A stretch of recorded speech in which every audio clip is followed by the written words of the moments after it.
শুনুন এক আশ্চর্য গল্প। আজ থেকে ১২০০ বছর আগে চর্যাপদে একজন বাংলার কবি লিখলেন, ভিতর বাহির ইত্যাদি। এই যে ছোট্ট শব্দ ইত্যাদি, এর পিছনের ইতিহাস কি আপনি জানেন? এটি কোথা থেকে আসলো, এর আসল প্রয়োগ কি, কিভাবে প্রয়োগ করলে এটি সঠিক প্রয়োগ? আজকের ভিডিওটি এই বিষয়ে। ইত্যাদি শব্দটি এসেছে সংস্কৃত শব্দ ইতি আর আদি এর সমন্বয়ে মিলিত হয়ে। এই ইত্যাদি শব্দের অর্থ হলো এবং আরও অনেক।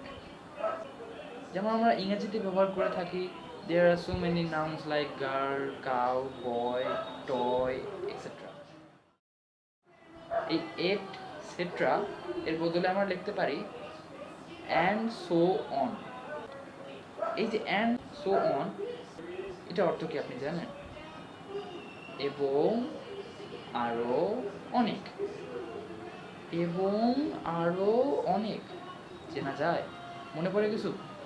ওই যে একটু আগে তো জানলাম, ইত্যাদি শব্দের অর্থ হলো এবং আরও অনেক। অ্যান্ড সো অন এবং ইত্যাদি একই অর্থ। বাংলা একাডেমির গবেষকরা একটি জিনিস খুঁজে পেয়েছেন।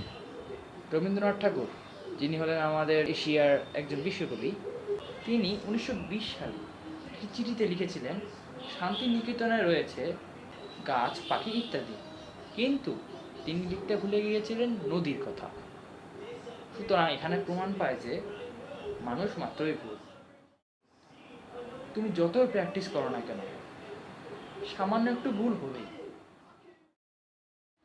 জাদুঘর যেমন দুটি রুমাল ছাড়া শো শুরু করতে পারেন না, তেমনি ইত্যাদিও দুটি উদাহরণ ছাড়া বসতে চায় না। তাই ইত্যাদিকে রাজি করতে হলে অন্তত দুটি শব্দ তো বসাতেই হবে বাক্যতে। যেমন, আমি আজ রাতে অনেকগুলো বই পড়েছি, তাদের মধ্যে হলো ইংরেজি, বাংলা ইত্যাদি। মানে এখানে আরও অনেক বই আছে, কিন্তু আমি দুটি উল্লেখ করলাম। আর আমি যদি বলতে চাই, আমি আজকে বিকালে আমার বন্ধুদের সাথে অনেক কিছু খেলেছি, যেমন ফুটবল ইত্যাদি। এখানে আমি কিন্তু একটার উদাহরণ দিয়েছি, যেটি ইত্যাদির জন্য প্রযোজ্য নয়। কোনো একটি তালিকাতে থাকা উপাদানগুলো যদি শেষ হয়ে যায়, তাহলে তারপর ইত্যাদি ব্যবহার করা যাবে না। ইত্যাদি শুধু তখনই বসে যখন অসমাপ্ত তালিকা থাকে আর কোনো উদাহরণ দেওয়া সম্ভব হয় না, তখনই ইত্যাদি ব্যবহার করা হয়। এখন একটি বিষয় চিন্তা করে দেখুন তো, যদি একজন ব্যক্তি সমাপ্ত তালিকাতে ইত্যাদি ব্যবহার করে, তাহলে কেমন দেখাবে? চলো সেটাই দেখে আসি। আঙ্কেল, আমাকে ওই চাল ডাল ইত্যাদি দেন, এই ব্যাগে দেন, এই ব্যাগে ভরে। হুম, এই ছেলে আমাকে দেখে মূর্খ মনে হয়? আমি ক্লাস 7 পর্যন্ত পড়ছি। ভালো করে কথা কও। কেন আঙ্কেল, আমি কি কোনো দোষ করছি? দোষ করছো মানে? তুমি যে আমাকে কেবলই কোলা আমাকে চাল ডাল ইত্যাদি দেন, তুমি যেখানে ইত্যাদি কোলা, আমি ইত্যাদির জায়গায় কি তোমাকে এখানে মাছ দিমু? কি বুঝতে পারলেন তো ইত্যাদি আসল ব্যবহার? এবার শুনুন, আমাদের এই তিনটি জিনিস নিয়ে বেশি করে মনে রাখতে হবে যখন আমরা ভাষার ব্যবহার করব।